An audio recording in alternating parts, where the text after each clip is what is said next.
আলহামদুলিল্লাহ রাব্বিল আলামিন ওয়া সলাতু ওয়াসসালামু আলা নবিয়িল আমিন ওয়া আলা আলিহি ওয়া সাহবিহি আজমাইন, আম্মা বাদ। আলহামদুলিল্লাহ, আমরা পড়ছিলাম আল আরবাউন ফি আযামাতি রাব্বিল আলামিন, মহান রব্বুল আলামিনের বড়ত্ব প্রকাশক 40টি হাদিস। মহান রব্বুল আলামিনের বড়ত্ব প্রকাশক 40টি হাদিস। আল্লাহ তাআলা যে বড়, এটা বুঝার জন্য, বড় তো অনেক কিছু অনেকের কাছে মনে হতে পারে কিরকম বড়, জানি কেমন বড় বুঝতে পারে না অনেকে। এই জন্য শেখ মোহাম্মদ সালেহ আল মুনাজ্জিদ হাফিজাহুল্লাহ তিনি 40টি হাদিস জমা করেছেন এখানে। এর অর্থ এর বাইরে আর কোনো নাই তা নয়, 40টি হাদিস জমা করেছেন যাতে করে আমরা এটা পড়লে আল্লাহর বড়ত্ব আমরা বুঝতে পারবো। যত বেশি আল্লাহর বড়ত্ব বুঝতে পারবো ততই আমরা আল্লাহকে বেশি ভয় পাবো এবং আল্লাহর সম্মানটাও বেশি করব। আল্লাহর বড়ত্ব বুঝার জন্য আমরা প্রতিদিন 5 বার, কমপক্ষে 5 অথবা বেশি আরো দাঁড়াই সলাতে। এখন বলি সুবহান রাব্বিয়াল আযীম। এবং আযীম যে আজমতটা, এটা কত বিশাল, এটা বুঝার জন্য শুধু যদি আয়াতুল কুরসির দিকে তাকাই, সব শেষে কি আছে? ওয়া হুয়াল আলিয়্যুল আযীম, তিনি আযীম। এবং তিনি যে কত আযীম, এটা রাসূলুল্লাহ সাল্লাল্লাহু আলাইহি ওয়াসাল্লাম বলেছেন একবার যে আল্লাহ তাআলা কত বড়, তিনি এটা উদাহরণ দিয়ে বুঝিয়েছেন। যে যখন বলা হলো যে আমরা আপনাকে দিয়ে উদ্ধার কামনা করতেছি, তখন বলে তুমি কি জানো কি বলতেছ? আল্লাহর শান কত বড় উল্লেখ করেছেন। অনুরূপভাবে আল্লাহর আজমত বা শান বোঝানোর জন্য আল্লাহ তাআলা নিজেও বলেছেন মা কাদারুল্লাহ হাক্কা কাদরিহি, আল্লাহর আজমত, বড়ত্ব, সম্মান তারা বুঝতে পারেনি। সমস্ত জমিন তার মুষ্টির ভিতরে থাকবে, সমস্ত আসমান তার ডান হাতে ভাঁজ করা থাকবে। এই বিশাল জমিন, বিশাল আসমান, আরো কত বড় তার হিসেবে আমরা জানি না, সবগুলি তার ডান হাতে ভাঁজ করা থাকবে। তাহলে বোঝা গেল যে আল্লাহর বড়ত্ব এটা বুঝা, এটা একটা গুরুত্বপূর্ণ উদ্দেশ্য। নূহ আলাইহিস সালাতু ওয়াস সালাম বলতেছেন মা লাকুম লা তারজুনা লিল্লাহি ওয়াকারা, তোমাদের কি হলো? আল্লাহর বড়ত্ব, আল্লাহর সম্মান তোমরা কেন বজায় রাখতে পারো না?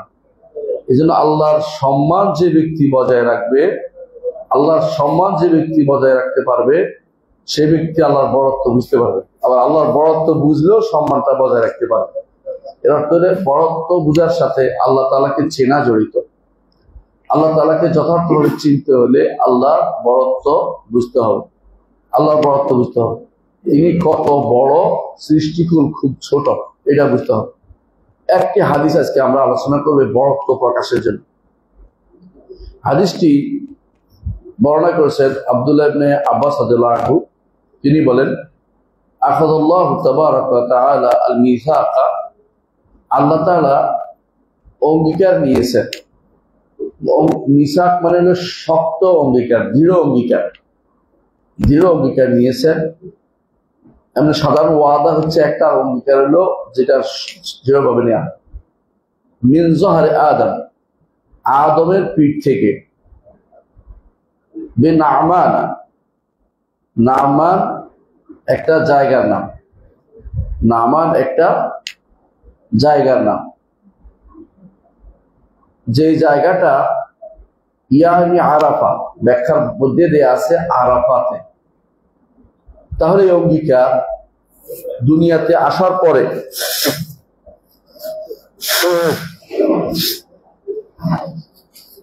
আদম আলাইহিস সালাতু ওয়াস সালাম দুনিয়াতে তাকে পাঠানোর পরে এই অঙ্গীকার নেওয়া হয়েছে। দুনিয়াতে কখন পাঠাইছে? আর জান্নাতের থেকে যখন বের করে দেওয়া হয়েছে তখন দুনিয়াতে পাঠাইছে।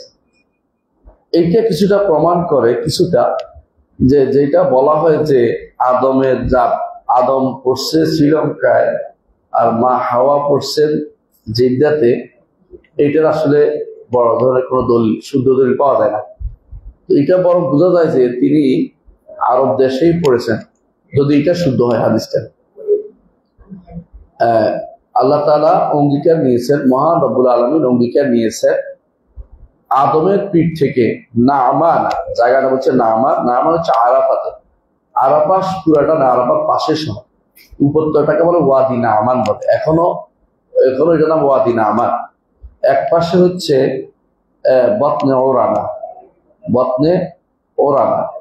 তো এটা বিশাল এলাকাটা উপত্যকা বলা হয়, এটা ওয়াদি নামান বলে। তো এটা অনেকে আবার আরাফার মাঠকে হাসরের মাঠ বললে শুদ্ধ না, হাসরের মাঠ বলা শুদ্ধ না। আরাফার মাঠ কোনোদিনই হাসরের মাঠ ছিল না, আরাফার মাঠ কোনোদিনই হাসরের মাঠ ছিল না। দুনিয়ার হাসরের মাঠ হবে শাম, আখিরাতের হাসরের মাঠ হবে নতুন এক জায়গা যেখানে কারো উপরে কোনো জুলুম হয়নি, নতুন এক ভূমি, যে ভূমিতে কোনো দাগ চিহ্ন কারো কোনো কিছু নাই, নতুন এক ভূমি যেখানে কোনো পাহাড় পর্বত নাই, এমন একটা ভূমি যেটা আকার কাইয়ের মতো হবে, যেটাতে মানুষ ডুববে আর উঠবে, 50,000 বছর মানুষ কষ্ট পাবে, সেই ভূমি হবে একটা নতুন ভূমি। হ্যাঁ, আল্লাহ বলছেন নতুন ভূমি আল্লাহ তৈরি করবে, রাসূলুল্লাহ সাল্লাল্লাহু আলাইহি ওয়াসাল্লাম আমাদের জানিয়েছেন। এর অর্থ হচ্ছে আরাফার মাঠ হাসরের মাঠ, এটা ঠিক নয়। তবে আরাফার মাঠের পাশে যে নামান, ওয়াদি নামান, এই ঘটনা আসছে বিস্তীর্ণ এলাকা পাহাড়ের মাঝখানে, যেটা হাদা দিয়ে যেতে আর তয়েফ যাওয়ার সময় হাতের বাম পাশে পড়ে বা ডান পাশে পড়ে, এটাই উল্লেখ করেছেন যারা আলোচনা করেছেন তারা। তো এই যে নামান, এখানে এই হাদিসে নামান আসছে। আরেক বর্ণনা আসছে যেটা হিন্দের মধ্যে আসছে, সিন্ধের ঘটনা। আরেক বর্ণনা আসছে না, এটা মক্কা এবং তয়েফের মাঝখানে একটা জায়গার মধ্যে আসছে। এটা আসলে নামানে, মক্কা এবং তয়েফের মাঝখানে ওয়াদি নামানে। কেউ বলছেন তো আসমানে হয়েছে, সুদ্দি বলছে আসমানে হয়েছে, কিন্তু আমাদের কাছে হাদিসে আছে নামান। তাহলে এই অঙ্গীকারটার জায়গা নিয়েও কিছু মতভেদ হয়েছে, অঙ্গীকারটা কোথায় নেওয়া হয়েছিল। অঙ্গীকারটা নেওয়া হয়েছিল তাহলে কার থেকে? আদম থেকে। আদমের পিঠ থেকে। কাদের থেকে নিছে এটা আমরা শুনবো একটু পরে। আদমের পিঠ থেকে অঙ্গীকারটা নেওয়া হয়েছে। আদমের পিঠ থেকে কিভাবে নিছে? ফাআখরাজা মিন সুলবিহি কুল্লা যুররিয়াতিন দারাআহা। আদমের পিঠ থেকে মিন সুলবিহি, তার বংশের মধ্যে যত সন্তান হবে সেগুলিকে তিনি বের করেছেন। কিভাবে বের করেছেন বলেছেন, ফানাযারাহু, বের করে এগুলিকে বিক্ষিপ্ত করে ছড়িয়ে দিয়েছেন, বাইনে ইয়াদাইহি, তার সামনে, কাদ্দারলি, পিঁপড়ার মতো। পিঁপড়া বা যার সাধারণত আরো ছোট জিনিসকে বলে অ্যাটম, যেটা আছে না সুপার অ্যাটমের মতো, একেবারে ক্ষুদ্র জিনিসের মতো আদমের সামনে রাখছে। অর্থাৎ আদম থেকে শুরু করে শেষ ব্যক্তি পর্যন্ত দুনিয়াতে যত মানুষ আসবে সবগুলিকে আল্লাহ তাআলা বের করে সামনে রাখছেন। সুম্মা কাল্লামাহু, তারপর তিনি তাদের সাথে কথা বলেছেন, কবুলান, সরাসরি কথা বলেছেন, সামনাসামনি। কবুলান তো সামনাসামনি কথা বলেছেন। ক্বালা আলাস্তু বিরাব্বিকুম, আমি কি তোমাদের রব নই? ক্বালু বালা, তারা বলল অবশ্যই। বালা বলে অবশ্যই হ্যাঁ, আর না অর্থ হ্যাঁ, আর বালা হলে অবশ্যই হ্যাঁ অনুবাদ করতে হয়। কারণ বালা ওই সময় বলা হয় যখন এর আগে আমি কি নই ন থাকে, নর বিপরীতে হ্যাঁ করার জন্য বালা আসে। এখানে যদি নাম বলা হইতো তখন অর্থ হইতো আপনি আমাদের রব না। বুঝে আসছে কথাটা? কেউ যদি বলা হয় আলাস্তা জাইদান, তুমি কি জায়েদ নও, সেটি জায়েদ না হয় তাহলে বলবে না, আর জায়েদ হলে বলবে বালা, অবশ্যই আমি হ্যাঁ। এটা হচ্ছে কোরআনে কারীম, মানে আরবি ভাষার নিয়ম। এই জন্য যখন আপনি বলবেন, আল্লাহ তাআলা বলছে আলাস্তু বিরাব্বিকুম, আমি কি তোমাদের রব নই? ক্বালু বালা, তারা বলছিল অবশ্যই, অবশ্যই হ্যাঁ। শাহিদনা, আমরা সাক্ষ্য দিচ্ছি। এই সাক্ষ্য কে দিচ্ছে এ নিয়ে একটা মতভেদ আছে ছোট্ট। একদল বলছে যে এখানে শাহিদ না বলে ফেরেশতারা বলছে আমরা সাক্ষ্য হইলাম, কারণ যে বলল আর যে সাক্ষী হলো দুটা হইতে হয়, এই জন্য তারা বলছে যে শাহিদ না তো ফেরেশতারা সাক্ষ্য দিচ্ছে। কিন্তু বিশুদ্ধ তাফসীর বলছে যে আরেকটা বর্ণনা আসছে, শাহিদা বাদুহুম আলা বাদ, একে অপরের কথার উপর সাক্ষী হয়েছে, যে ঠিক বলছে, ওইটা বলছে, হ্যাঁ বলছে, হ্যাঁ বলছে, মানে একে অপরের কথার উপরে সাক্ষী হয়েছে। এটা শুদ্ধ অর্থ। সাক্ষী হয়েছে কেন? আন তাকুলু ইয়াউমাল কিয়ামাতি ইন্না কুন্না আন হাযা গাফিলিন, যাতে কিয়ামতের দিন এইটা না বলতে পারে যে আমরা তো এই সাক্ষ্য সম্পর্কে কি জন্য আমরা এই যে বালা বলছি এটা থেকে আমরা গাফিল ছিলাম। এটা কেন বলা দরকার? এটা এই জন্য বলা দরকার আল্লাহ তাআলা যেন কেউ যেন বলতেন আল্লাহ তো আপনি তো আমাদের মনে করাই দিলেন না, দুনিয়াতে পাঠাইছেন আমাদের তো মনে করাই দেন নাই। বুঝলেন না কথাটা? কারণ আল্লাহ কোরআনে বলছে ওমা কুন্না মুআযযিবিনা হাত্তা নাবআসা রাসূলা, রাসূল না প্রেরণ করে কাউকে আযাব দিব না, তাই না? এবং এটাই আহলে সুন্নাত ওয়াল জামাতের আকীদা বিশ্বাস যে আল্লাহ তাআলা কাউকে রাসূল না প্রেরণ করলে কাউকে আযাব দিবেন না। ওজরের ক্ষেত্রে আল্লাহর চেয়ে এমন কোন সত্তা নেই যে আল্লাহ যে ওজর গ্রহণকারী এমন কোন সত্তা নেই। বান্দার ওজর থাকবে আর তাকে শাস্তি দিবে, এটা হতে পারে। এই জন্য তিনি বান্দাকে ওজর মুক্ত করার জন্য তিনি একটা মিথাক নিয়েছেন, অঙ্গীকার নিয়েছেন যে তোমাদেরকে দুনিয়াতে পাঠাবো, তোমরা আগেই বলো আমার রুবুবিয়তের সাক্ষ্যটা তোমরা দিয়ে যাও, আমি যে তোমাদের রব এই সাক্ষ্যটা তোমরা দাও। কিন্তু এটার উপরে কি শাস্তি হবে? এটার উপরে শাস্তিটা তো আসে না। এই জন্য হচ্ছে রাসূল পাঠাই আবার স্মরণ করে দেয়, তবে তিনি ইচ্ছা করলে এটার উপরে তিনি শাস্তি দিতে পারেন। তিনি দয়া পরবশ হয়ে বলেছেন যে আমরা কাউকে নবী রাসূল না পাঠিয়ে শাস্তি দিব না। এই জন্য আলেমরা বলেন যে দুই নবীর মাঝখানে যে সমস্ত মানুষ মারা গেছে ওদের ব্যাপারে যদি কোনো শিরকের কোনো কথা না থাকে অথবা তাদের ব্যাপারে কোনো শিরক করেছে প্রমাণিত না হয়, তাদের ব্যাপারে যদি জাহান্নামের কোনো ঘোষণা কোরআন হাদিস দিয়ে না এসে থাকে তাহলে তাদেরকে পাকড়াও করা হবে এমন কোনো দলিল নাই। বরং তারা কি পাবে? যেহেতু মাঝখানে ছিল, তারা হাশরের মাঠে তারা হয় পার পাবে না পরীক্ষা হয়ে পার পাবে, অপরীক্ষা হবে তাদের। বিভিন্ন বর্ণনা আসছে। তাহলে বোঝা গেল যে আল্লাহ তাআলা যখন আদম আলাইহিস সালামের পিঠ থেকে বের করেছে, অর্থাৎ দুনিয়াতে আসার পরে এবং তিনি তখন মক্কাতেই ছিলেন এবং তিনি ওয়াদি নামানে ছিলেন। এই জন্য কেউ কেউ বলে আদম হজ করেছে।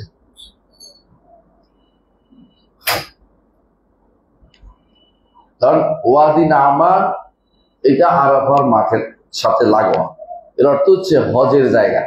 তো তিনি অবশ্যই হজ করেছেন বলেই সেখানে গেছেন, এটা কেউ কেউ বলে। তো সেখানে যাওয়ার পরে তার সমস্ত পিঠ থেকে সমস্ত সন্তানগুলি যেগুলি আল্লাহ সৃষ্টি করবেন এগুলিকে নামাইছেন অগ্নি। আচ্ছা, কেন এটা করেছেন? যাতে করে কেউ আলহামদুলিল্লাহ ওজর না পেশ করতে পারে যে আমরা তো জানতাম না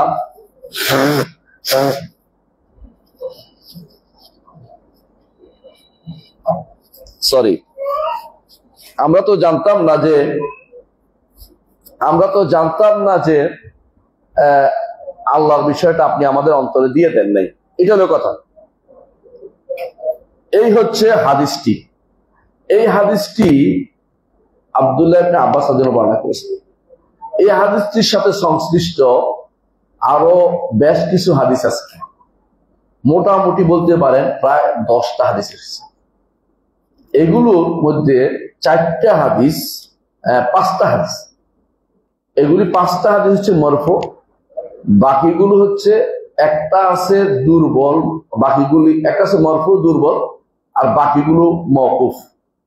মোট 10টার মধ্যে যদি 5টা সহিহ হয়, বাকি একটা যদি দুর্বল হয়, কয়টা হলো? 6টা। বাকি 4টা হলো মওকুফ। মওকুফ অর্থ হচ্ছে সাহাবায়ে কেরাম পর্যন্ত আসছে, এর উপরে জানে। এতগুলো হাদিসের কারণে আলেমরা এটাকে সাবিত বলেছেন যে হাদিসগুলো সত্য। হাদিসগুলো সত্য হলে একটা জিনিস সাব্যস্ত হয় যে মিথাক, একটা অঙ্গীকার নেওয়া হয়েছে। আমরা এমনি জানি যে আল্লাহ একটা অঙ্গীকারের মাসলা আমরা জানি, একটা অঙ্গীকার আমাদের থেকে আল্লাহ তাআলা আমাদের থেকে নিয়েছেন এই জন্য যে এই অঙ্গীকারের মাধ্যমে আমাদের তিনি কোরআনে কারীম উল্লেখ করেছেন যে যেন বলতে না পারো যে সূরা আরাফের 72 নম্বর আয়াতে যেন বলতে না পারো যে তোমরা কাফির ছিলে, অথবা বলতে না পারো যে আমাদের আগের লোকেরা ঈমান আছে আমরা তো ঈমান আনতে পারিনি, এই যে বলতে না পারো, মানে সম্ভব নয়। তাহলে আছে সূরা আল আরাফের 172 নম্বর আয়াতে, 172 নম্বর আয়াতে। সেটার সাথে এটার কি একসাথ করবে কিনা এই নিয়ে আলেমদের মধ্যে বিশাল মতভেদ। কেন মতভেদটা হয়েছে? কারণ কোরআনের আয়াত এবং হাদিসের ভাষ্যের মধ্যে একটু পার্থক্য হয়ে গেছে। কোরআন আয়াতে যেটা বলছে হাদিসে কি ওইটা বোঝাচ্ছে না আরেকটা, এই বুঝ নিয়ে তাদের মধ্যে মতভেদ হয়েছে। তো কিন্তু আমরা দেখতে পাচ্ছি যে মৌলিকভাবে মিসাক মানে অঙ্গীকার নেওয়ার বিষয়ে আমাদের আকীদা হচ্ছে একটা অঙ্গীকার হয়েছে আমাদের। এই জন্য ইমাম তাহাবী রাহমাতুল্লাহ আলাইহি বলতেছেন ওয়াল মিসাকুল্লাযী আখাযাহুল্লাহু তাআলা মিন আদম ওয়া যুররিয়াতি হাক্কুন। ইমাম তাহাবীর যে মতন আছে না, ওখানে উল্লেখ আছে যে আল্লাহ তাআলা আদম এবং তার সন্তানদের থেকে যে মিসাক বা অঙ্গীকার নিয়েছেন, শক্ত অঙ্গীকার নিয়েছেন, তা অবশ্যই সত্য। এই জন্য আহলে সুন্নাত ওয়াল জামাতের আকীদার মধ্যে একটা হচ্ছে যে মিসাক হয়েছে। এখন মিসাকটা কি আলাদা জিনিস, না মিসাকটা তাকদীরের সাথে সম্পৃক্ত একটা জিনিস? তাকদীরের একটা পার্ট কেউ কেউ বলে, কেউ কেউ না তাকদীরের পার্ট হিসেবে উল্লেখ করা যাবে। তবে কোনো সন্দেহ নেই যে তাকদীরের স্তর হচ্ছে চারটে। আমরা বলি একটা কি সৃষ্টির 50,000 বছর আগে একটা নির্ধারণ হয়েছিল, তাই তো? সব কিছু আল্লাহ নির্ধারণ করেছে। আপনি আশ্চর্য হবেন, আরেকটা নির্ধারণের ব্যাপারে আসছে আরেকটা বছর 40 বছর আগে একটা নির্ধারণের কথা আসছে হাদিসে। 40 বছর আগে আদম আলাইহিস সালাম সংক্রান্ত একটা নির্ধারণের কথা আসছে। এরপরে আদম আলাইহিস সালাম ওই কথাটা আপনি দেখছেন ওই হাদিসের মধ্যে পাবেন, সহিহ হাদিসটা, যে যখন মুসা আলাইহিস সালাম এবং আদম আলাইহিস সালামের মধ্যে একটা কি হয়েছে, বাক বিতণ্ড হয়েছে। কি নিয়ে? আপনি আমাদেরকে জান্নাত থেকে বের করে আনছেন, হ্যাঁ? তখন তিনি বললেন, তুমি যে তাওরাত তুমি জানো, এই তাওরাতের মধ্যে লেখা হয় নাই আমারও 40 বছর আগে, হ্যাঁ? ওই তাওরাত 40 বছর বলছে, ওখানে কিন্তু 50,000 বছর বলেন। তাহলে বুঝো এটা আলাদা একটা এই লেখা হয়েছে, স্পেশাল এটা উল্লেখ করা হয়েছে। তো তাকদীরের মধ্যে একটা তাকদীর হচ্ছে 50,000 বছর, আরেকটা স্পেশাল তাকদীর ছিল, এটা ছিল আদম আলাইহিস সালামের জন্য। এটা হাদিস দিয়ে সাব্যস্ত, এটাকে ইগনোর করা যাবে না। সেটা কি? সেটা বলা হয়েছে যে আসা আদম রাব্বাহু ফাগাওয়া, আদম তার রবের অবাধ্য হয়েছে, এতে করে সে পথ হারিয়ে ফেলেছে। তাহলে বোঝা গেল এটা একটা হয়েছে। তাহলে আদমের যে স্পেশাল একটা বিষয় হয়েছে, এটা তাওরাতে উল্লেখ আছে এবং রাসূলুল্লাহ উল্লেখ করার কারণে এটা কি শুদ্ধ হয়ে গেছে এবং এটা আমাদেরকে মানতে হচ্ছে যে এরকম একটা কিছু করছে। অনেকে একদিন আমার প্রশ্ন করছেন যে খুব বিভ্রান্তির মধ্যে আছে, কেন একবার বলেন 50,000, একবার বলেন 40? আমি বললাম দুইটাই কি হতে পারে, ওনার মাথা ঠিক হইতেছে না। কারণ আল্লাহ তাআলা অঙ্গীকার কতবার নিয়েছেন আমাদের যেটা জানা, এটা আমরা বিশ্বাস করি। আমাদের নিয়ম হচ্ছে আমান্না ওয়া সাল্লামনা, রাসূল বলেছেন, আল্লাহ বলেছেন, রাসূল বলেছেন, এটা আমরা বিশ্বাস করি। এখানে আমাদের সন্দেহের কোনো জায়গা নেই। স্পেশাল আদমের সাথে সম্পৃক্ত একটা অঙ্গীকার ছিল, সেটাও লেখা ছিল তাওরাত অনুসারে, সেটা আল্লাহ তাআলা তাওরাত লিখেছেন, সেটা উল্লেখ করেছেন। এখন আসেন এই অঙ্গীকারের পরে আরেকটা অঙ্গীকার আমরা বলি, সেটা হচ্ছে প্রত্যেকটি মানুষের জীবন ব্যাপী মায়ের পেটে যখন থাকে তখন একটা লেখা হয়, তখন একটা তাকদীর নির্ধারিত হয় এবং এটা হচ্ছে ব্যক্তি কেন্দ্রিক, মানে প্রত্যেকটি ব্যক্তির আলাদা, কারণ ওইটা হচ্ছে একসাথে আর এটা হলো আলাদা। একটা হাদিসের মধ্যে এরকম আসছে বর্ণনার মধ্যে, তো এই বর্ণনাটা না বুঝার কারণে আমরা একজনে বলতেছে, বড় শেখ বলতেছে যে কিভাবে হলো, ওখানে বলছে যে বিস্তারিত আসছে, মানে বিস্তারিত অর্থ ভাগ করা, বুঝলেন কিনা? মানে বিস্তারিত বিষয়টা হলো ভাগ করা হচ্ছে। ইবনে তাইমিয়া রাহমাতুল্লাহ আলাইহি তার এটা খেয়াল করেন আপনারা, আকীদা ওয়াসিতিয়ার মধ্যে বলছে যে প্রথমটার পরে বলছে এরপরে তাফসিলি আসছে। অনেকে বলে তো আগেরটাই তো তাফসিল ছিল, পরেরটা তো তাফসিল না। আগেরটাও তাফসিল ছিল, পরেরটা আলাদা করা। আরবরা বলে কোনো কিছু আলাদা করলে এটা তাফসিল বলে। যেমন বলে কোনো কাপড় সিলে কয় যে বেকাম ফাসসালতা, তুমি জামাটা কত দিয়ে সিলাইছে, এটা বলে না যে বেকাম খেত্তা খাইয়াত্তা, কিছু বলে ফাসসালতা, মানে এটা অঙ্গে অঙ্গে ভিন্ন ভিন্ন ভাবে জড়ানো। তো যখন আল্লাহ তাআলা প্রত্যেকটি মানুষের জন্য আলাদা করছেন ওখান থেকে, তার জীবনে কি ঘটবে, এটা হচ্ছে দ্বিতীয় তাকদীর। এই দ্বিতীয় তাকদীরের আগে ঘটছে এই সিদ্ধান্তটা। এই জন্য কারো কারো নিকট 5টা, কোন ইমাম 5টা বলে, কোন 4টা বলে। কেন 4টা বলে?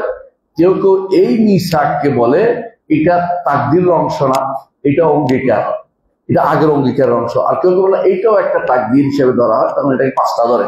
বুঝে আসছে কথাটা? কিন্তু 5টা নয়, আমরা 4টাই ধরবো। এটাকে আমরা একটা অঙ্গীকার হিসেবে নিব এবং আগের তাকদীরের অংশ হিসেবে নিব। আমি কি বুঝাতে পারছি কথাটা?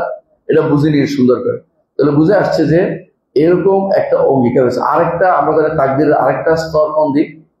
লাইলাতুল কদর। আরেকটা স্তর হচ্ছে প্রতি রাতের শেষ প্রহর, প্রতি রাতের শেষ প্রহর। তাহলে এর মাধ্যমে এই যে এই মিসাকটা কি তাকদীরের অংশ না তাকদীর? অবশ্যই তাকদীরের অংশ। এই তাকদীরের একটা অংশকে উল্লেখ করা হয়েছে, মুকাদ্দার যা ছিল যেটা হবে সেটা হয়েছে, এটা আলাদা কোনো মুকাদ্দার বিষয় না। কিন্তু যেহেতু সর্বব্যাপী সমস্ত মানুষের ব্যাপারে আসছে, এটা তাকদীর হিসেবে উল্লেখ করা হয়েছে। এবং এখানে একটা জিনিস হয়েছে, বিভিন্ন বর্ণনায় আসছে এবং বর্ণনাগুলি শুদ্ধ। সেটা কি?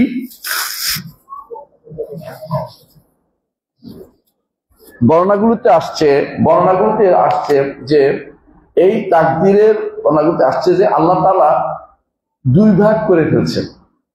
কাদেরকে? বনি আদমকে। এক ভাগ তার ডান হাতে নিয়ে বলছেন হাউলাই জান্নাহ ওয়ালা উবালি, এগুলি জান্নাতের জন্য, আমি কোনো পরোয়া করি না। আর এগুলো বাম হাতে নিয়ে বলছেন এগুলি জাহান্নামের জন্য, ওলা উবালি, আমি কোনো পরোয়া করি না। আল্লাহ তাআলা ভাগ করে রাখছেন, জান্নাত যাবে জাহান্নামে যাবে সবার কাছে সম্পূর্ণ নির্ধারিত। কেউ যদি বলে যে আমি আমল করে করে নির্ধারণ করবো, সে হচ্ছে এখনো পর্যন্ত পথভ্রষ্ট। বুঝে আসছে কথাটা? এটা কোনো বলতে পারবেন না। আল্লাহর কাছে সবই নির্ধারিত, কোনো কিছু মুআল্লাক নাই, সবই মুবরাম, সবই সুনির্ধারিত। তাহলে মুআল্লাক কার জন্য? মুআল্লাক আমার দৃষ্টিতে, মুআল্লাক ফেরেশতার দৃষ্টিতে। আল্লাহর কাছে কোনো কিছু অমীমাংসিত নাই, সবকিছু মীমাংসিত। বুঝছেন? সেখানে আরেক বর্ণনায় আসছে, বর্ণনাগুলি বুঝবেন যে আল্লাহ তাআলা কি করলেন, এদের সুন্দর আলোর ব্যবস্থা করলেন, ওয়াবিস ব্যবস্থা করলেন, যেগুলো মিটমিট। তো তিনি একটা বেশি আলো দেখে বললেন যে বেশি আলো ব্যবস্থা করলেন। আদম জিজ্ঞাসা করলো, আল্লাহ এটা কেডা? বলে এটা তোমার ছেলে আদম। বলে ওর কত বছর হায়াত হবে? বলে হ্যাঁ, কত বছর? দাউদ, আরে তোমার ছেলে দাউদ কত বছর হায়াত হবে? 60 বছর। তো আল্লাহ এটা কম হয়ে যায় না, আমার থেকে 40 বছর দিয়ে দেন। বুঝেছ?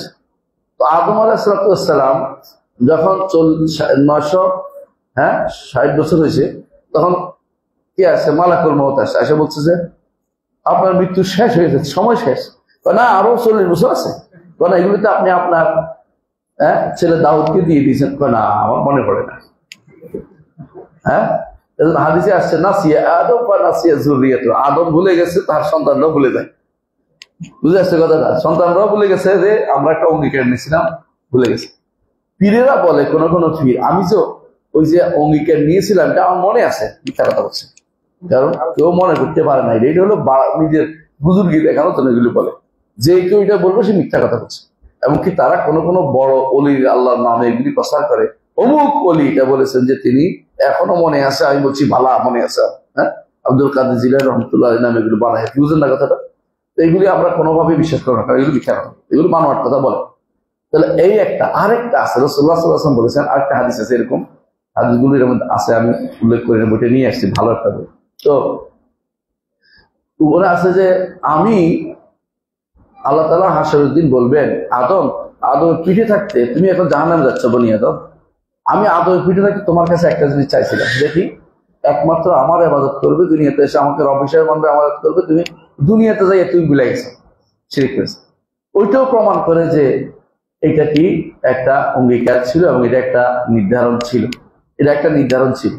তো এইগুলি সমস্ত কিছু যদি আমরা তাকাই, তাহলে বুঝতে পারি যে এটাকে নির্ধারণ বলাটা বেশি ভালো। যদিও ব্যাপক নির্ধারণ না, এটা এক ধরনের নির্ধারণ হয়েছিল। আল্লাহ তাআলা ইয়াফআলু মা ইয়াশা ফাআলু লিমা ইয়াশা, যা ইচ্ছা তা করেন, তিনি এইটা একটা নির্ধারণ করেছেন যে বনি আদমকে তার আদমের পিঠ থেকে বের করেছেন। এইটুকুর মধ্যে সবাই একমত, কোনো দ্বিমত নাই। দ্বিমত আসতেছে একটা জায়গায়, সেটা কি, যাদেরকে বের করেছেন এরা এরা কি অবস্থায় বের করেছে? এরা কি শরীর নাকি রূহ, নাকি রূহ শরীর একসাথে? এই নিয়ে বিশাল মতভেদ, এবং আলেমদের মধ্যে, বিশেষ করে আহলে সুন্নাত ওয়াল জামাতের আলেমদের মধ্যে মতভেদ হয়ে গেছে। বুঝে আসছে কথাটা? মানে এক একজন এক এক দিয়ে গেছেন।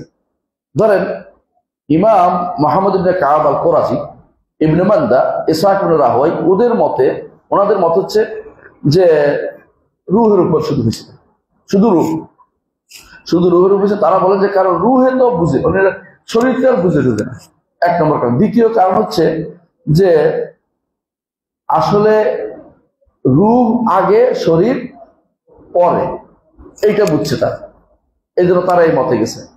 আরেক মতে গেছে, দ্বিতীয় মত হচ্ছে এটা না, বলে এটা ঠিক না, বরং রূহ এবং শরীর দুইটাই ছিল। আচ্ছা, দুইটাই ছিল।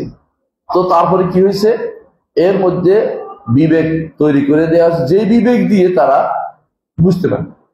তো প্রমাণ হচ্ছে, দেখেন রসুলের যুগ, উঠে এসে রসুলকে কি করছে, সম্মান দেখাইছে। একটা গাছও রসুলের জন্য কাঁদছে। তারপরে পাহাড় রসুলের জন্য কি হয়েছে, নড়তে রাজি হয়ে গেছিল, তাই না? যখন ধ্বংস করে দিবে, তাহলে বোঝা গেল যে আল্লাহ তাআলা ওদের মধ্যে তৈরি করতে কোনো ব্যাপারই না, বিবেক তৈরি করে দিয়েছিল। এই জন্য তাদের মধ্যে কি হয়েছে, তারা রূহ সহ ছিল। এটা দুই মত। এইটুকু বাড়তি, এটা কিন্তু কোথাও স্পষ্ট উল্লেখ কিছু নাই। এই জন্য মতভেদটা হয়েছে, যেহেতু উল্লেখ নাই, আমরা টেনশনে আছি যে কি করলো।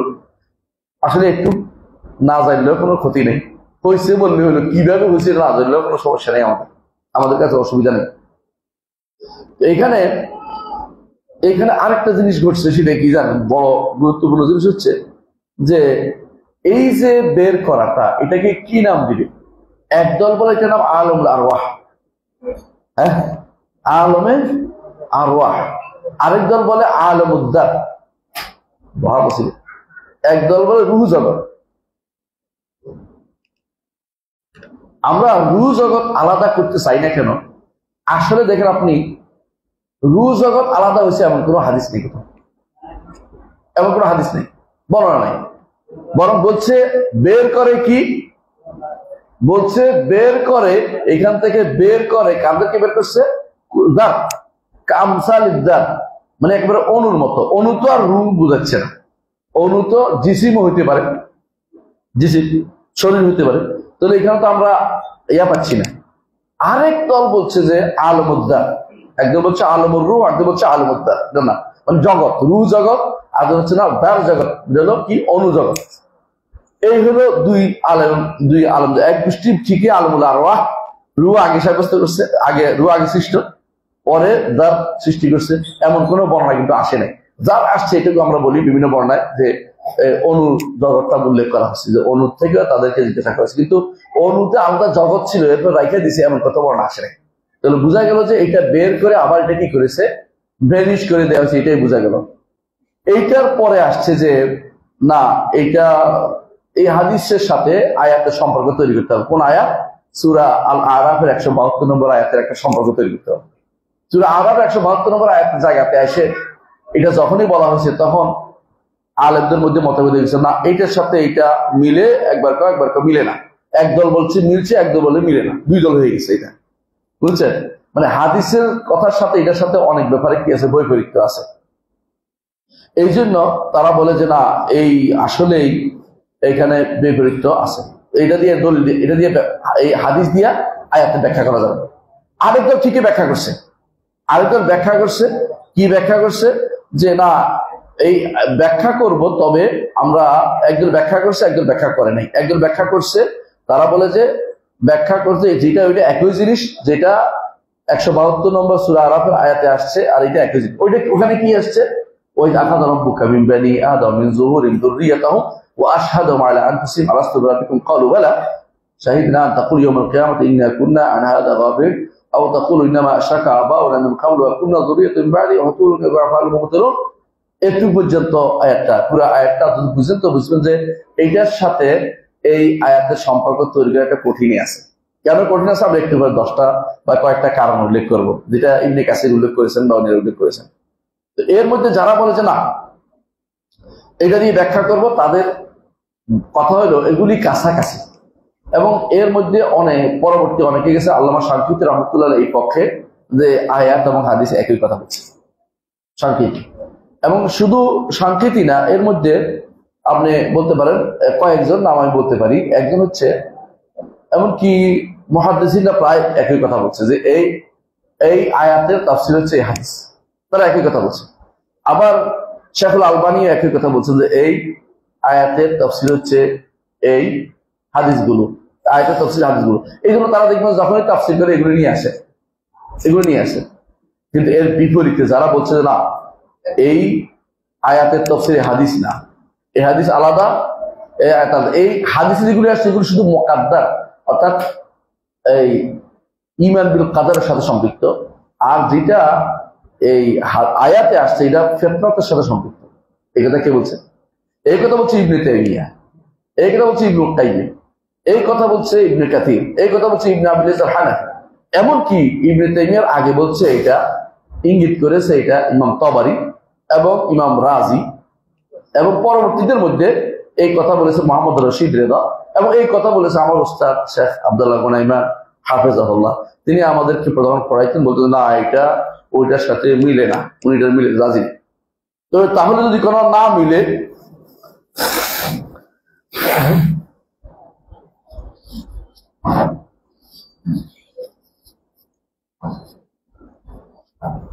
যদি ওটার সাথে না মিলে, যেটা বলছিলাম, যদি না মিলে তবে কেমন হলো? দুইটাতে তো বলা হয়েছে কালা, এখানে বলা হয়েছে কালু বালা, তাই না? তারা বলেছে হ্যাঁ, আর কোরআনও বলছে কালু বালা, তারা বলছে কি হ্যাঁ, তারা হ্যাঁ বলছে। তাহলে আপনি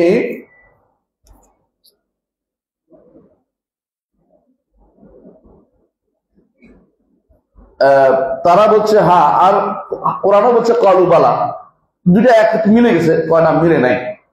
বরং এখানে যেটা কালু বালা বলছে এটার অর্থ হচ্ছে তাকদিরের মাসালা।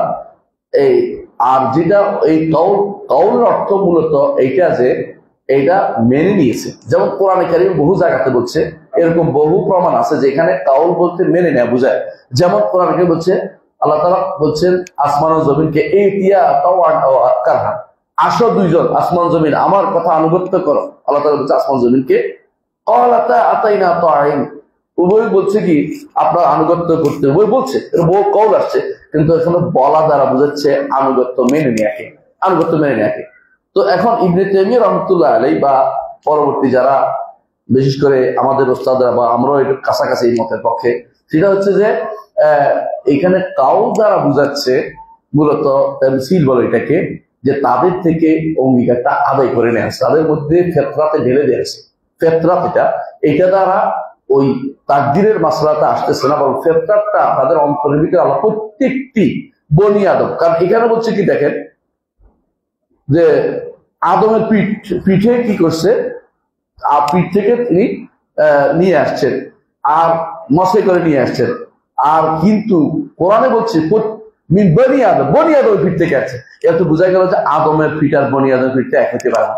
এই জন্য তিনি বলতেছেন যে এখানে ইবনে কাসির, ইবনে কাইয়িম সবাই বলতেছেন এটা, যে এখানে মূলত এখানে যে বলছে ফিতরাত বলছে, প্রত্যেকটি বনি আদমের পিঠের মধ্যে আল্লাহ তাআলা বের করে তাকে বলছে মানবি তো, ওই দেশে পাঠাইলে, দেশে পাঠাইলে মানে পৃথিবীতে পাঠাইলে আমাকে রব হিসেবে মানবি তো, রবের যে এই ইয়াটা এইটা তার অন্তরে দিয়ে দিয়েছে, তার রব মানার জন্য এই আলোটা দিয়ে দিয়েছে।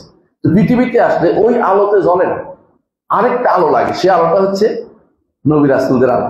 নবী রাসূলরা কিতাব নিয়ে আসছে, নবী রাসূলরা এই শরীয়ত নিয়ে আসছে, এইটা যখন ওই তাদের অন্তরে দিয়ে আলোর সাথে মিশে তখনই জ্বলে ওঠে। আপনার চোখে আলো আছে কিন্তু আপনি কিন্তু দেখতে পান না। কখন দেখতে পান?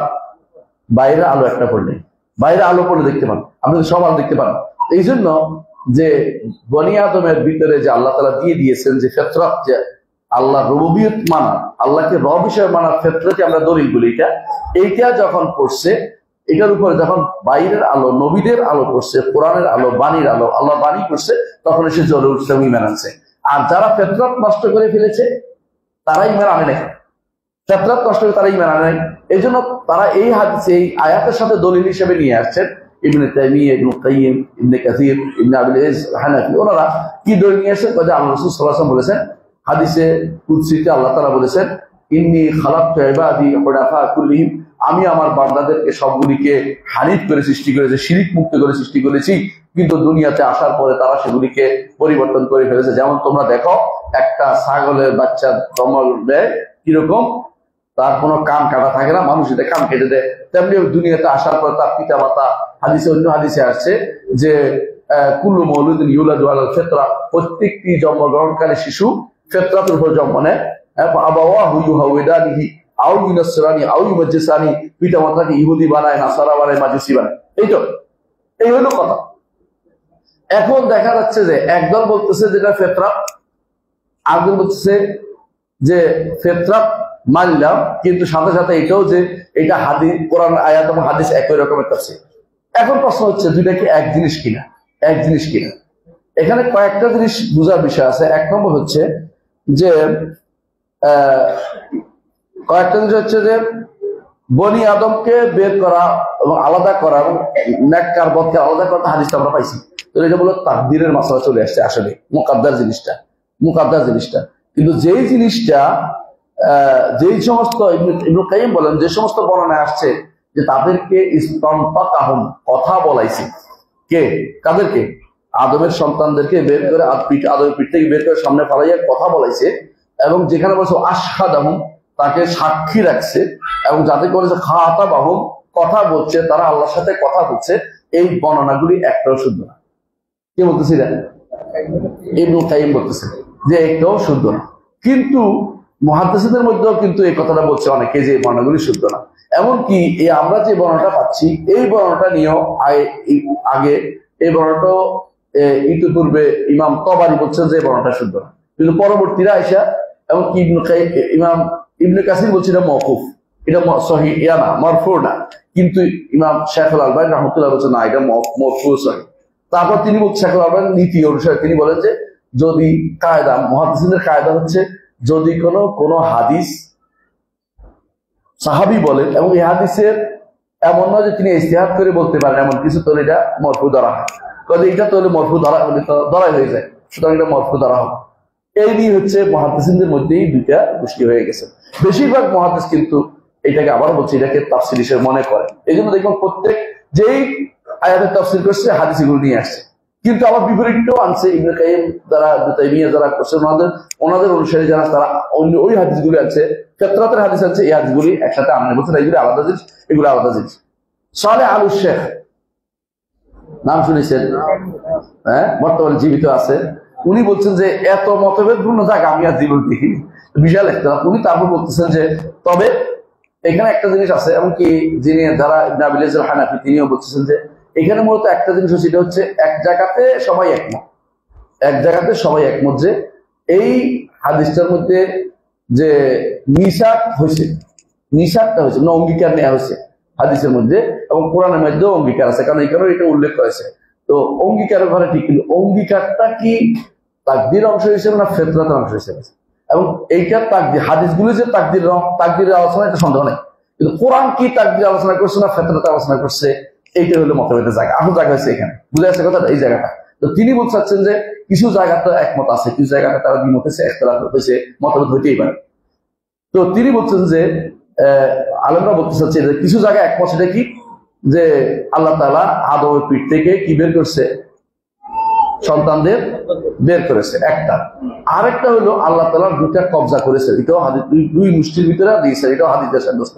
আরেকটা হলো ওদেরকে বের করার বিষয়টা, বের করেছেন, পিঠ থেকে বের করেছেন, বের হয়েছে তার আলাদা, একটু শিওর হয়েছে, একটু শিওর। তিনটা ব্যাপারে কোনো মতভেদ থাকার কথা না। এরপরে আসছে যে আসার যেগুলি আসছে, এগুলো হাদিসে আসছে, আর যেগুলি মওকুফ আসছে, এগুলির মধ্যে একটা আসছে যে তাকদীরের মাসলা, এটাও সাব্যস্ত, তাকদীর মাসলা সাব্যস্ত।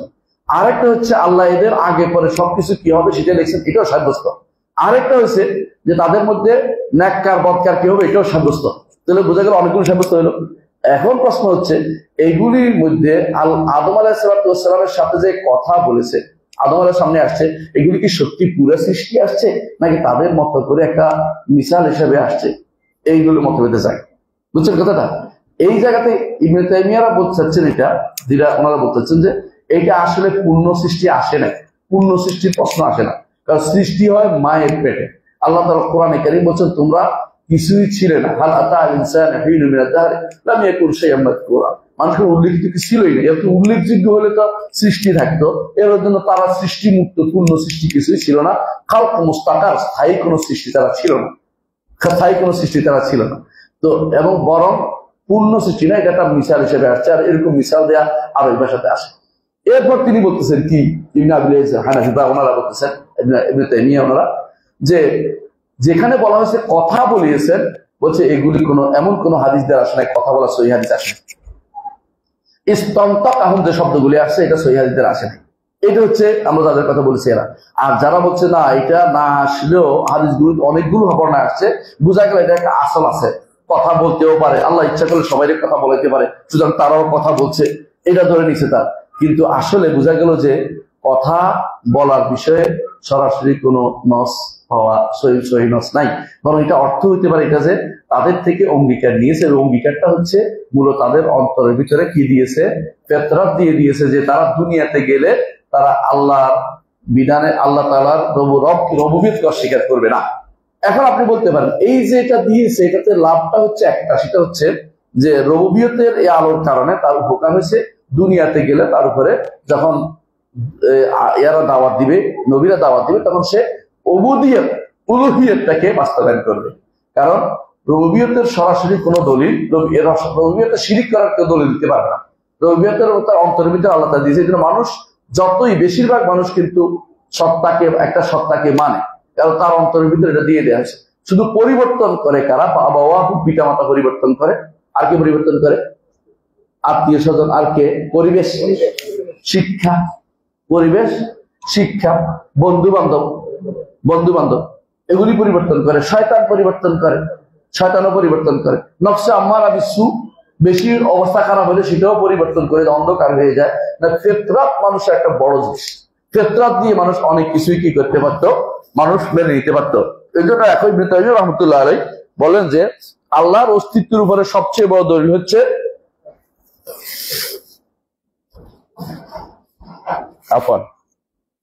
ইবনে তাইমিয়া রাহমাতুল্লাহ আলাইহি বলেন যে আল্লাহর অস্তিত্বের উপরে সবচেয়ে বড় দলিল হচ্ছে ফিতরাত। এই দলিলটা আবার মানে না কারা? আশারি মাতুরিদীরা মানে না, বলে ফিতরাত কোনো দলিল না। কারণ যদি ফিতরাতকে দলিল মানা হয় তাহলে আর সন্দেহ করার প্রশ্ন আসতেছে না। আশারি মাতুরিদীর নিকটে প্রথম কাজ হচ্ছে সন্দেহ করতে হবে।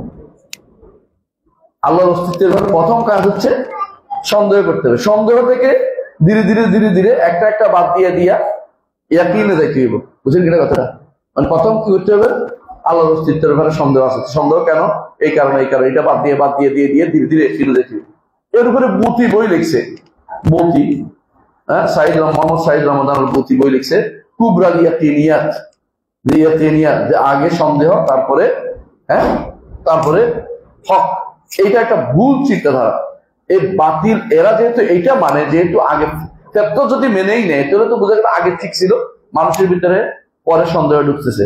এরা এটা মানতে রাজি না, আগে সন্দেহ করতে হবে, পরে হক নিতে খুঁজি হক বের করতে হবে।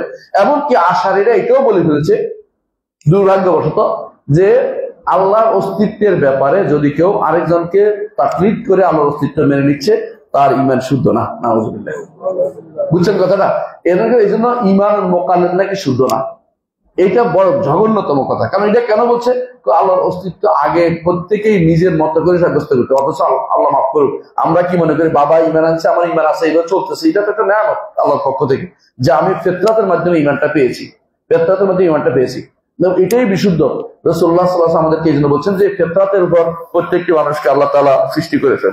তো এই জায়গাতে এসে আমরা দেখলাম যে এই বড় ধরনের বিভ্রান্তির মধ্যে আছে আশারি মাতুরিদীরা। তারা মূল সমস্যা হচ্ছে তারা আগে সন্দেহটাকে তাদের, এই জন্য তারা বলে আল্লাহর অস্তিত্বের ব্যাপারে ফিতরাত কোন দলিল না, অথচ ফিতরাত হচ্ছে সবচেয়ে বড় দলিল।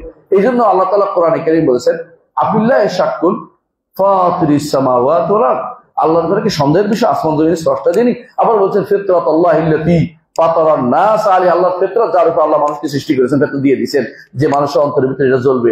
এই জন্য আব্দুল্লাহ দারাজ রহমতুল্লাহ আলী, আব্দুল্লাহ দারাজ তিনি একটা বই লিখছেন আদি, এটা বই লিখছেন, বড় বিখ্যাত বই, ভালো বই। উনি বলতেছেন যে আমি এমন জগতে অনেক জায়গায় ঘুরে বেড়াইছি পৃথিবীতে, কোথাও দেখি না পুরো জাতি নাস্তিক দেখিনি। নাস্তিক কোনো কোনো জাতি থেকে বিশেষ লোকেরা হয়, মানে বিশেষ লোকেরা স্পেশালি কিছু একটা বিভিন্ন কারণে হয়, কিন্তু পুরো একটা গোষ্ঠীকে নাস্তিক দেখি নেই। নাস্তিক এমনকি তাদের মধ্যে কোনো আবাদত না করলে যে মানা করছে তার আবাদত শুরু হয়ে গেছে। যেমন বৌদ্ধরা আবাদত করে কার?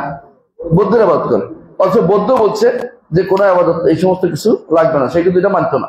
তাহলেও সমস্যা আছে, হ্যাঁ, সমস্যা দূর করার উপায় আছে, সমস্যা দূর করতে হবে, সমস্যা দূর করা যাবে, এই সমস্ত তথ্য দিয়ে সে চলছে।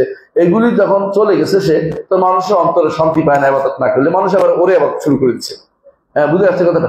এবং মানুষ কিন্তু যে যে ফাকর আল ফাকরু জাতীয়, মানুষের অভাব হচ্ছে সত্তাগত, মজ্জাগত, তার মধ্যে অভাব থাকেই থাকে।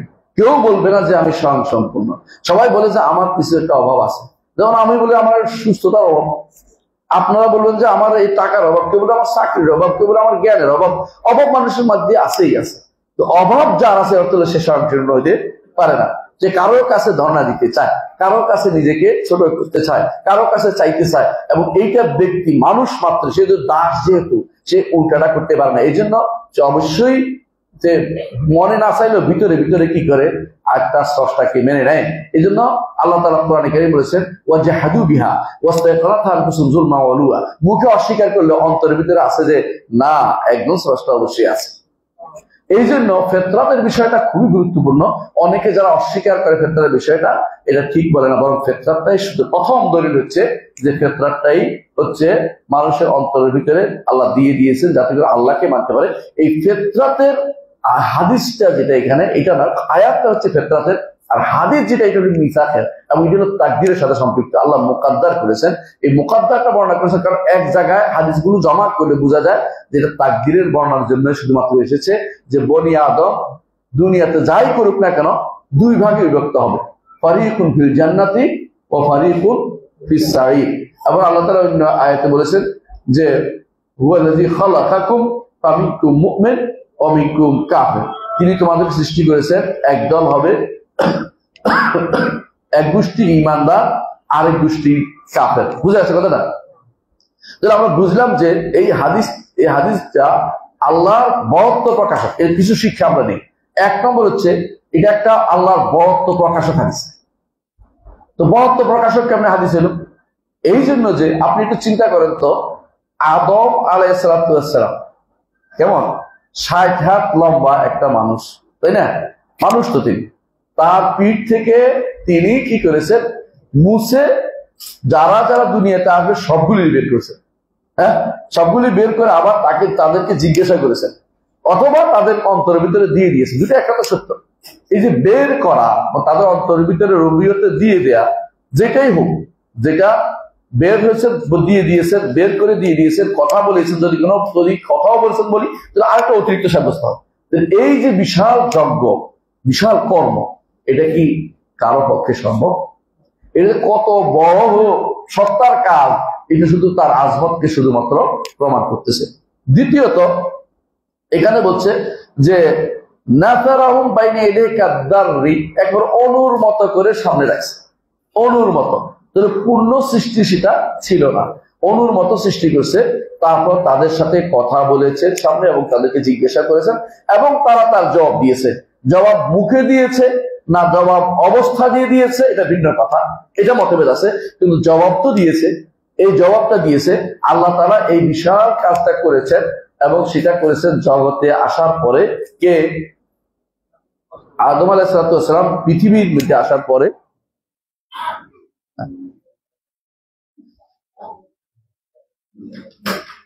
একটু দাঁড়াই নাকি, চলবে নাকি না এইভাবে? শোনা যাচ্ছে? হ্যাঁ,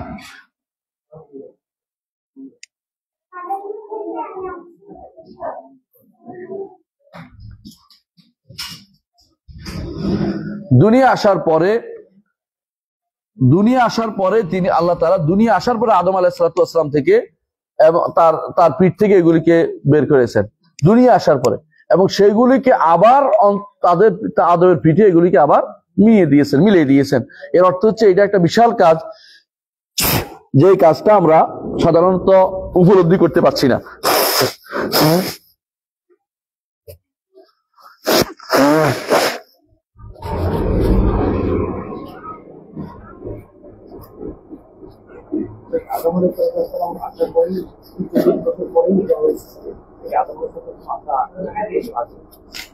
সুন্দর প্রশ্ন, শুনবো, জবাব দেব।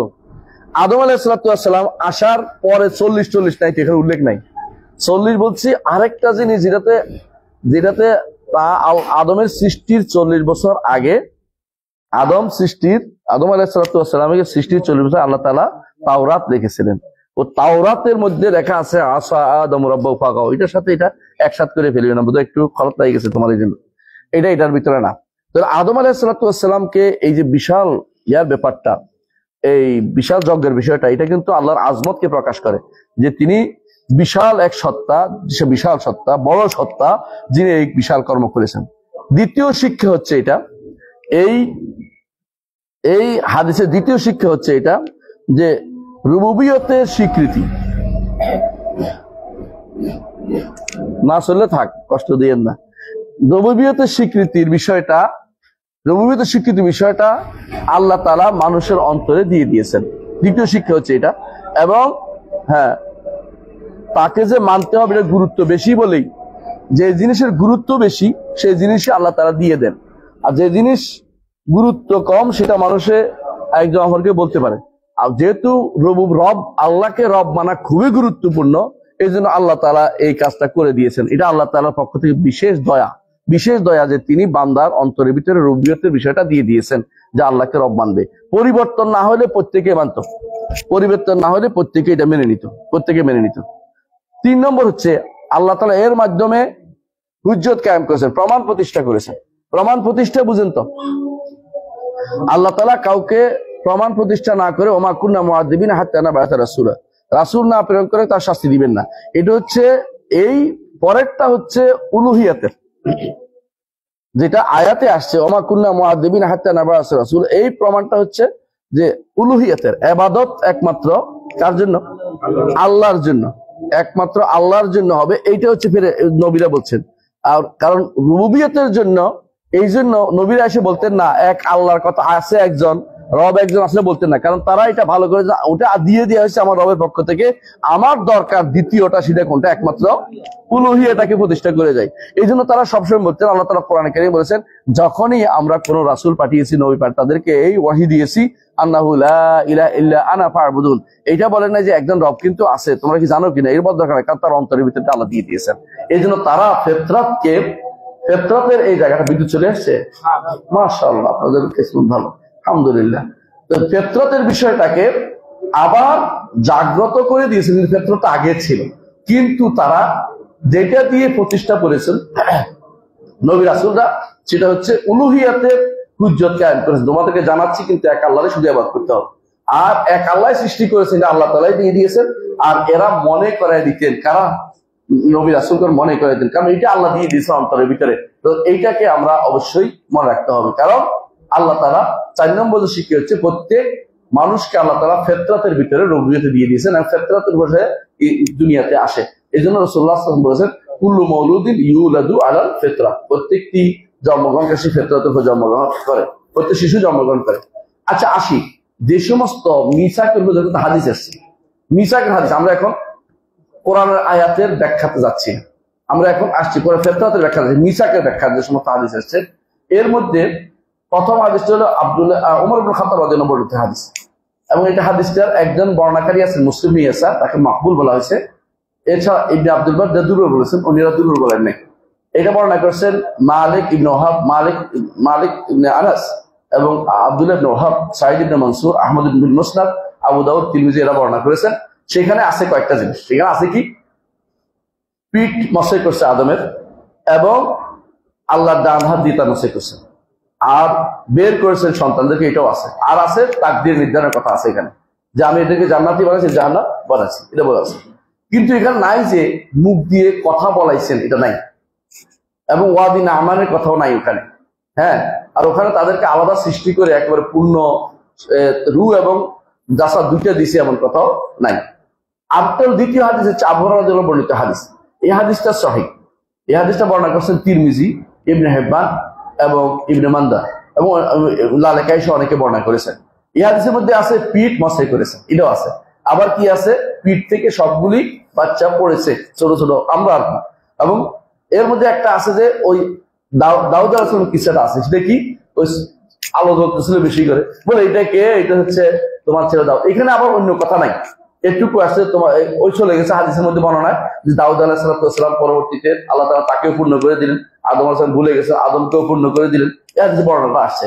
গত ওখানে কিন্তু নাই কি সাক্ষী রাখার বিষয়টা নাই, কথা বলানোর বিষয়টা নাই, এবং স্থায়ী সৃষ্টি হয়েছে এমন কথাটাও নাই। আরেকটি হাদিস আছে আব্দুর রহমান ইবনে কাতাদা সুলামি, তো হাদিস সহিহ। সেখানে এটা আহমদ ইবনে সাদ এবং ইবনে হিব্বান আল হাকিম বর্ণনা করেছেন। সেখানে আসছে এটা যে আল্লাহ তাআলা সমস্ত সৃষ্টিকে আদমের পিঠ থেকে নিয়েছেন, তারপরে মানুষদেরকে জান্নাতি এবং জাহান্নামী দুই ভাগ করেছেন, এটাও আছে। কিন্তু নাই তো সেখানেও এটা নাই যে আলাদা সাক্ষী নিছেন, আলাদা কথা বলাইছেন এবং আলাদা সৃষ্টি, এক পূর্ণরূপ সৃষ্টি হয়েছে এমন কথাও নাই। আরেকটি হাদিস হচ্ছে আবু দারদা রাদিয়াল্লাহু বর্ণিত হাদিস, সেটাও সহিহ হাদিস, আহমদ, বাজ্জার এবং তাবরানী বর্ণনা করেছেন।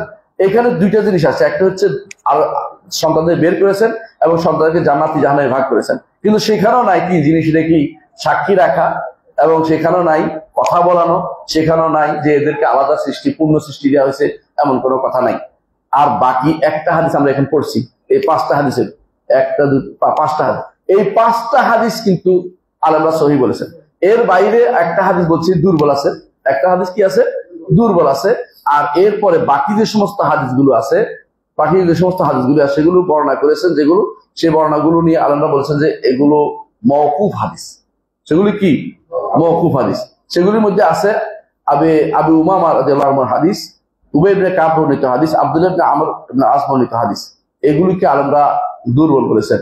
যেহেতু এগুলো দুর্বল বলেছেন এবং এগুলিকে মওকুফ বলেছেন, এই মওকুফ হওয়ার কারণে অনেকে বলছেন যে এগুলো তারা হতে পারে এদের মধ্যে কেউ কেউ, কারণ তাদের মধ্যে কেউ কেউ আব্দুল্লাহ ইবনে আমর ইবনে আস, তিনি অন্যদের থেকে হাদিস নিতেন, জানেন তো, বড় ইসলামে হাদিস নিতেন, হয়তো সেই বর্ণনা থেকে তিনি জমা করেছেন, এটাও কেউ কেউ বলেছেন। কিন্তু কেউ মানে কথা বলানো এই বিষয়টাকে ইবনে তাইমিয়া যেটা বলেছেন, এটা স্পষ্ট হলো যে কথা না বলেও, কথা মানে শব্দ না করেও মেনে নেওয়াটাও এক ধরনের কথা, এটা ইবনে তাইমিয়া বলেছেন, এবং এটাকে অস্বীকার করার কোনো জো নাই। তো এই হাদিস এই ক্ষেত্রে বুঝতে পারলাম যে আসলেই এইটা শুদ্ধ।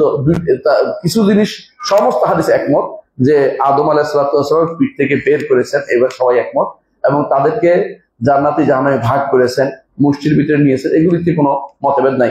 মতভেদ হচ্ছে এইটাকে আসলে কি সরাসরি তারা কথা বলেছে, একেবারে বালা যেটা মুখ দিয়ে উচ্চারণ করে বলেছে, নাকি এটা শুধুমাত্র মেনে নেওয়ার কারণে বলা হয়েছে যে তারা বলেছে, যেমন আসমান জমিনকে এভাবে বলে নেওয়ার কারণে বলা হয়েছে যে তারা মেনেছে।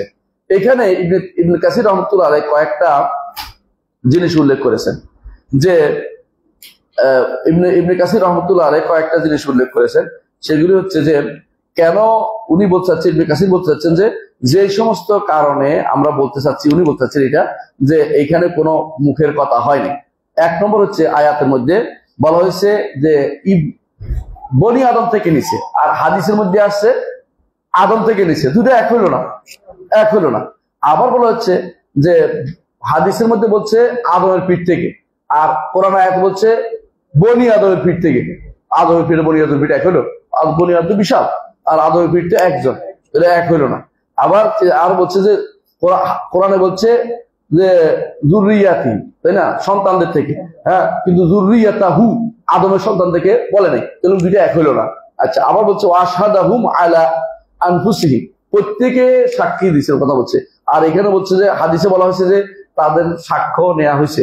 তো দুইটার মধ্যে একরকম, তারা সুযোগ নাই, কারণ তারা যদি কোনো সাক্ষী নিত তাহলে মনে রাখতো, এখন কেউ তো মনে রাখতে পারে নাই। এখানে অর্থ হলো মেনে নেওয়ার কথা বলা হয়েছে, মুখের উচ্চারণের কথা বলা হয়নি। আচ্ছা, এরপর বলছে এই যে তারা যে কিয়ামতের দিন যদি বলে আমরা তো আদমের পিঠে থাকতে তো সাক্ষ্য দিছিলাম, এটা বলতে তাহলে এখনো তো কাফের বলতে পারবে যে আমি তো কাফের, কারণ এখন তো কাফের তো ভুলে গেছে, তাহলে এটা যেন লাভটা কি হয়েছে এটা বলতে পারে। এই জন্য বলছে যে তাহলে বোঝা গেল যে এটা শুধুমাত্র তাদের অন্তরে ঢেলে দেওয়াটা ছিল, এটা সরাসরি মুখে উচ্চারণ করাটা ছিল না, এটার কোনো লাভ হচ্ছে না। এই জাতীয় তিনি অনেকগুলো কারণ উল্লেখ করেছেন। দাদা তিনি বুঝাতে চেয়েছেন যে এটা আসলে ফেতরি ছিল, এটা ইয়া ছিল না। আমাদের কাছে কোনটা তারজি পাইছে বলেন তো, কোনটা প্রাধান্য মত? ফেতরাতটাই আমরা তারজি দিব। যদিও এই লোকে আমাদের এই উস্তাদে তিনি তারজি দিচ্ছেন কি কথা বলা, আলেমদের মধ্যে এটা তারজির মাসালা, কিন্তু এটা ইয়া নয়। হ্যাঁ, সে কোনটা তারজি দিছে? তারজি দেয় না, উনি মতভেদ করে রেখে চলে গেছে। বড় এমন বড় মতবাদ না বুঝতে দেয় না, উনি এখানে তারজি না দিয়ে চলে গেছেন। কারণ এখানে দেখছে যে যদি তিনি তারজি না দেন তো এক শান্তি, তারজি দিলে এই লোকে লাগিয়ে দেবো। আপনার এখন কিছুক্ষণ পর্যন্ত অবস্থা যেটা মানলাম না, এগুলো মানবো, দুজন লোক এই জন্য উনি তারজি দেন, কিন্তু আমরা তারজি দিব, কারণ আমার তারজি দিছে তিনি হচ্ছেন শেখ আব্দুল্লাহ গুনাইমান। উনি কি তারজি দিচ্ছেন আমি পাইনি এখন, সম্ভবত আমার যতটুকু জানা উনিও শেখ সাধারণত ইবনে উসাইমিনের ইবনে তাইমিয়ার মতের বাইরে যান না, সম্ভবত তিনি তারজি এখনো পাইনি, বলতে পারছি না। কিন্তু আমি দেখতে পাচ্ছি যে